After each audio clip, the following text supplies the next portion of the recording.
भारतीय स्वातंत्र्याचा पारा ज्या भागात प्रथम प्रकाशला त्या सातारा जिल्ह्यात परंपरेची प्रतिष्ठा सांगणारे जिल्हे कोट उभे आहे.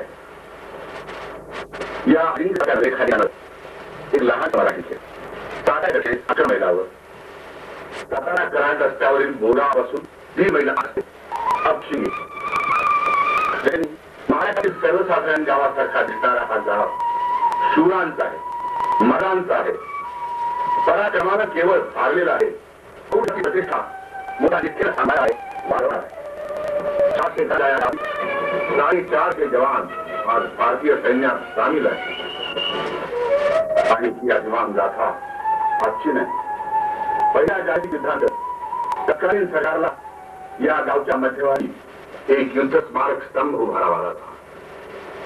दुसऱ्या महायुद्धातील प्रमुख सरसेनानींना या चिमुकल्या गावाला भेट देऊन इथल्या शूर सैनिकांचा सन्मान झाला. पहिल्या आणि दुसऱ्या जागतिक युद्धात लढले या गावातील निवृत्त सैनिक आणि सेनाधिकारी दारातीर्थी पडलेल्या आपल्या शूर जवानांचा स्मृती गौरव दरवर्षी करीत असतात. 57 वर्षाचे हे कॅप्टन नारायणराव करंडे, हे त्यांचे मित्र कॅप्टन कृष्णा थोरात आणि लेफ्टनंट राजा निकम या साऱ्या नरवीरांनी शत्रूशी प्राणपणानं लढा दिला.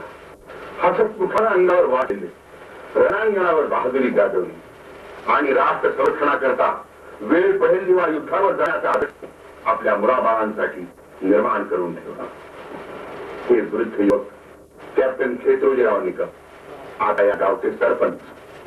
1915 मध्ये भारतीय सैन्यात एक मूर्ती शिक्षक म्हणून दाखल झाले आणि आपल्या कर्तबगारीच्या जोरावर जमादार, सुभेदार अशा बढत्या मिळवीत 33 वर्षानंतर निवृत्त झाले. ते कॅप्टन भारतीय सैन्यात असताना त्यांनी Afghanistan, Iran, Iraq, Afghan, Egypt, Libya, Italy, France, Germany या देशातून बहादुरी गाजवली. फ्लॉरेन्स शहरात मुद्दाम जाऊन या विजयी मराठ्यानं शिवछत्रपतीच्या वंशजाला श्री राजाराम महाराजाला मानाचा मुद्रा ठेवला. भारतीय सैनिकांना आधुनिक शस्त्रास्त्र हाताळता येत नाहीत असा ब्रिटिश सेनानीचा प्रमुख तो निकमाने दूर केला आणि भारतीयांसाठी एक स्वतंत्र टँक डिव्हिजन मिळवलं.